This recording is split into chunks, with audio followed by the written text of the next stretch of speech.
Dako pa yung itlog. Ito one.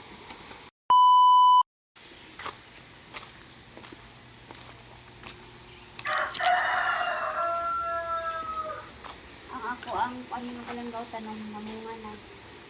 So, kaon na ito. Kaon ko ba?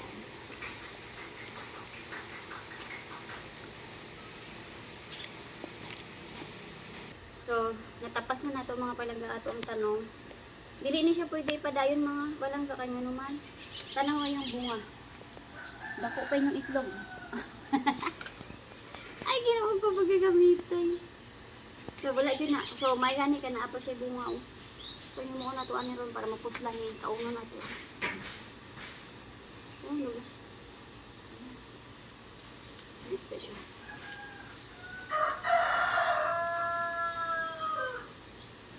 Bit.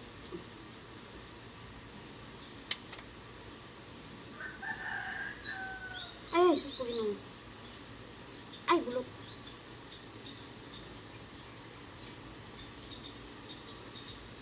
Bansan isa kayo.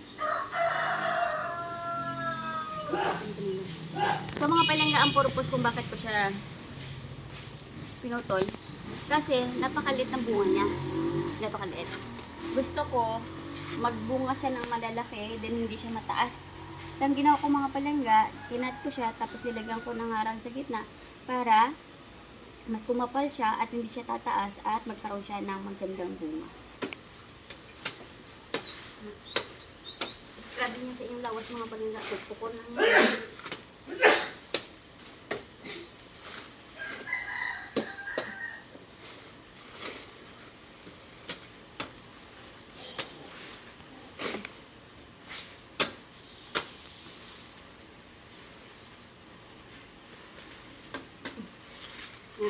Muna ko ni-scrub mga palangga kung bata-bata ko.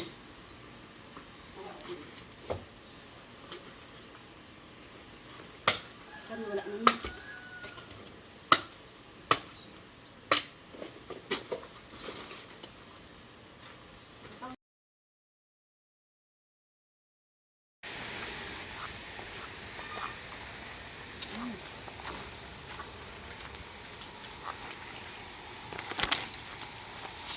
Naalala niyo itong mga palangga? Yung, ito one. Yung napinutol ko dahil maliit yung bunga, din mataas. Tapos so, matanda na siya, maliit pa rin. Hindi naman ako pinutol ko. Tingnan niyo mga palangga. Tingnan niyo mga palangga, oh. Magkakaroon siya ng maraming sanga. At yung sanga na yan, ayan yung mamumunga. At hindi na ito tataas kasi wala na ito, useless na ito. Wala na ito yan. So, sundan nyo lang mga palangga yung ginawa ko kung anong ginawa ko dyan. Nilagyan ko lang ng ng kahoy yung gitna. O, diba? Perfect. Kaya nakadali, oh. Hanggang sa, mayroon pa dyan, oh. Malalaki na siya. Update ko kayo pag nagbunga na.